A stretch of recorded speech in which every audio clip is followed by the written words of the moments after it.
जय जय स्वामी समर्थ, श्री स्वामी समर्थ, जय जय स्वामी समर्थ।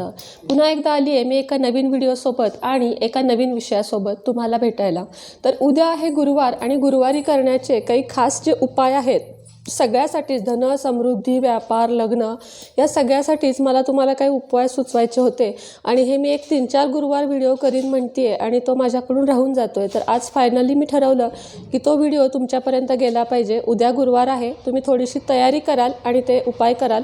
उपायाला कोणतेही विकतचं साहित्य आणायचं नाही आहे, कोणताही तुम्हाला ह्याचा रिॲक्शन किंवा वाईट परिणाम होणार नाही आहे। जे काही तुमच्या आयुष्यात होईल ते चांगलंच होईल, कोणताही अपाय होणार नाही। संपूर्ण श्रद्धा आवश्यक आहे आणि थोडेसे पेशन्स ठेवणं गरजेचं आहे की केल्यानंतर आपल्याला थोडासा वेळ लागेल, ह्याची थोडी एक लक्षात घेतलं पाहिजे। कधी कधी लगेच फायदा होतो, कधी महिना जातो, तर कधी 2 महिने जाऊ शकतात। आपण थोडीशी वाट बघत आपण आपल्या श्रद्धेनं उपाय करत राहायचे, दिवस बदलल्याशिवाय राहणार नाहीत।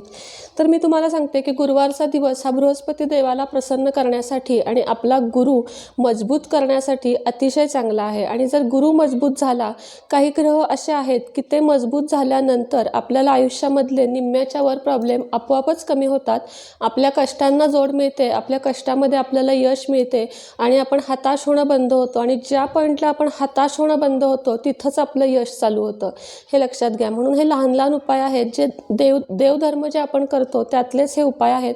त्याचबरोबर तुम्हाला तुमचं कामही अतिशय मन लावून करायचं आहे।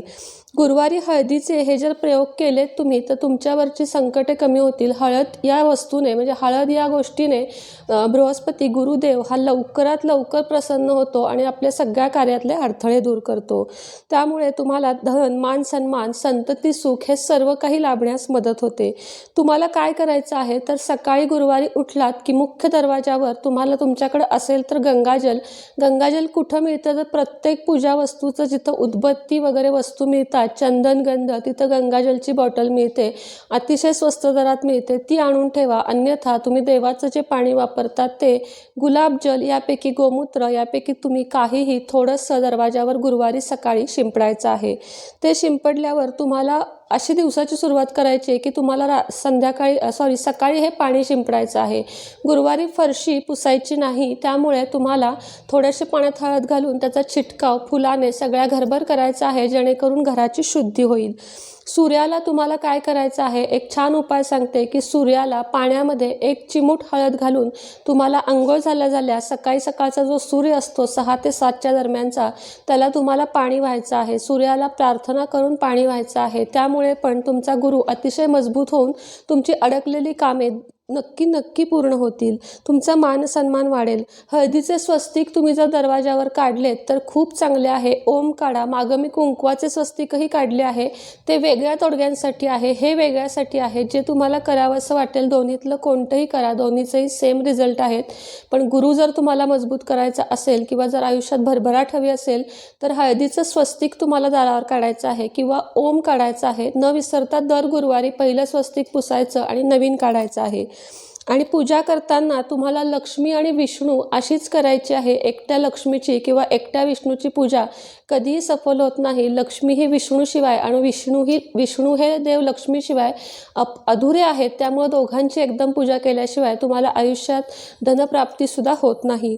त्यामुळे एक बेलपत्र जर तुमच्या इथे अवेलेबल असेल, बेलपत्र कधीही शिळे होत नाही, एकदम विकत आणून ठेवलीत तरीही चालेल, पाण्याखाली घेऊन तुम्हाला ते वापरता येतं। रोज 1 बेलपत्र लक्ष्मीच्या चरणांशी तुम्हाला व्हायचं आहे, जेणेकरून तुमच्या सर्व मनोकामना पूर्ण होतील। हा उपाय जर तुम्ही दररोज केलात तर तुम्हाला आयुष्यात कशाचीही कमी पडणार नाही। मुलींची लग्न होण्यासाठी काय करायचं, बरेच प्रश्न येतात मला की आमच्या मुलांची लग्न होत नाही आहेत, तर अशा वेळेस काय करायचं आहे आपल्याला तर त्यांच्या आंघोळीच्या पाण्यात रोज चिमूटभर हळद घालायची आहे। लवकरात लवकर त्यांच्या लग्नाची बोलणी होऊन त्यांची लग्न होतील। हे काम कंटिन्यू तुम्हाला 3-4 आठवडे तरी करावं लागेल आणि त्यानंतर फरक पडेल। घराच्या आत तुम्हाला रात्री झोपतानाच उजव्या बाजूला पाणी ठेवायचं आहे। घराच्या आत स्टूलवर एखाद्या साईडला रोज तुम्हाला उजव्या बाजूला पाणी ठेवायचं आहे। ह्यामुळे काय होते तर त्याची जी पॉझिटिव्हिटी आहे, एक सुरक्षा कवच घरामध्ये तयार होतं। आणि हे सुरक्षा कवच काय काम करतं तर आपल्या घरातला आपले पती मुलगा बाहेरगावी किंवा बाहेर कामाला गेल्यानंतर एक हुरहुर आपल्या मनात असते की बाहेर काही वेगळं घडणार नाही ना, ते नीट घरी येतील ना, ते नीट गाडी चालवत असतील ना. हे जी हुरहुर आहे ती या उपायामुळे पूर्ण कमी होऊन सुरक्षा कवच निर्माण होतं. हे पाणी तुम्हाला दररोज बदलायचं असेल, शक्य असल्यास तांब्याच्या लोट्यामध्ये ठेवा, नसेल तर स्टीलचा लोटा ठेवला तरीही चालेल, पण घराच्या आत उजव्या बाजूला स्टूलवर तुम्हाला हे ठेवायचं आहे.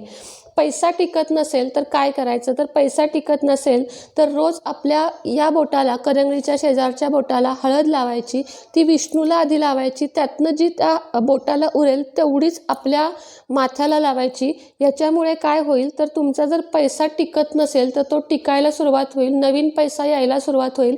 तुमच्या कामामध्ये जे कुठलं तुम्ही व्यवसाय करत असाल ना, त्या कामात तुम्हाला भरपूर यश मिळेल.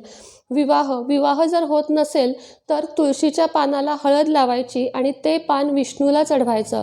अख्खा दिवस ते तसंच ठेवून दुसऱ्या दिवशी ते जे पान आहे ते उचलून तुळशीच्या मातीत दाबायचं. तुळशीचं पान ठेवल्यावर आपण लक्ष्मी विष्णूकडं प्रार्थना करायची की माझे लग्न होऊ देत, मुलगा असेल तर माझे लग्न होऊ दे, मुलगी असेल तरी माझे लग्न होऊ दे, मला योग्य जोडीदार मिळू दे, अशी तुम्हाला प्रार्थना करायची आहे.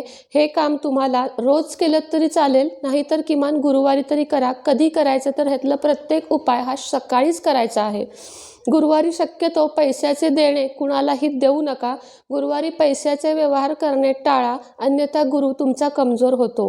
गुरुवारी पिवळे वस्त्र घालण्याचा प्रयत्न करा. नसेल जमत तर पांढरे, निळे, काळे, लाल असे वस्त्र तरी घालू नका. कमीत कमी पिवळे आणण्याचा प्रयत्न करा, आवर्जून घाला. पिवळे वस्त्र नसेल तर जेंट्सनी पिवळा रुमाल खिशात ठेवण्यास हरकत नाही.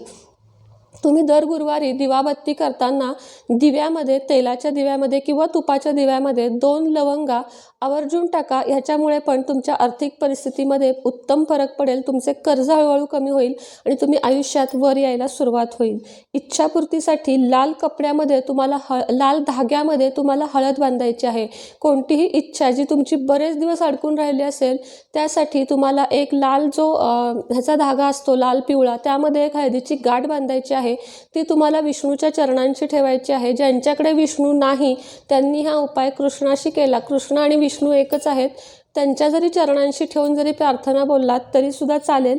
आणि त्यानंतर ती जी हळदीची गाठ आहे लाल धाग्यासकट, ती तुम्हाला गल्ल्यात, तिजोरीत किंवा पर्समध्ये अशी पैशाच्या जागेवर ठेवायची आहे. भरपूर धनसंपत्ती तुम्हाला त्यानंतर मिळेल. गुरुवारी आचरणात आणि आहारात सात्विकता ठेवायची आहे. आचरण तर कायमच सात्विक हवं आहे माणसाचं, त्याचबरोबर आहार पण. त्या दिवशी मांस मदिरा करू नका. मांस आणि मदिरेपासून होता येईल तेवढं कायमचं लांब पळण्याचा प्रयत्न करा. तुमच्या आयुष्यात किती बदल घडतात ते बघा. श्रावण महिन्यात जे कोणी लोक नॉनव्हेज सोडून देतात त्यांना स्वतःच्या आचरणातला फरक जाणवून घ्या, तब्येतीतला फरक जाणून घ्या आणि मांसाहारापासून जेवढं लांब राहता येईल तेवढं सगळ्यांनी लांब राहा. ब्लॅक ब्ल्यू रेड हे कलर ज्यांना जास्त संताप येतो किंवा ज्यांची चिडचिडी वृत्ती जास्त आहे त्यांनी हे रंग घालू नका. याच्यामुळे तुमचा शरीरातला क्रोध जास्त वाढतो. रंग आपल्या आयुष्यात फार महत्त्वाचे असतात. जेवढे लाईट रंग तुम्ही वापराल तेवढं तुमचं आचरण चांगलं राहतं, विचार चांगले राहतात, तुमची वागणूक, तुमचं बोलणं चांगलं राहतं. त्यामुळे ज्यांना असे प्रॉब्लेम्स आहेत की अति राग वगैरे, चिडचिड, त्यांनी लाल, पिवळे नाही, लाल, निळे, काळे असे वस्त्र अतिशय कमी वापरा.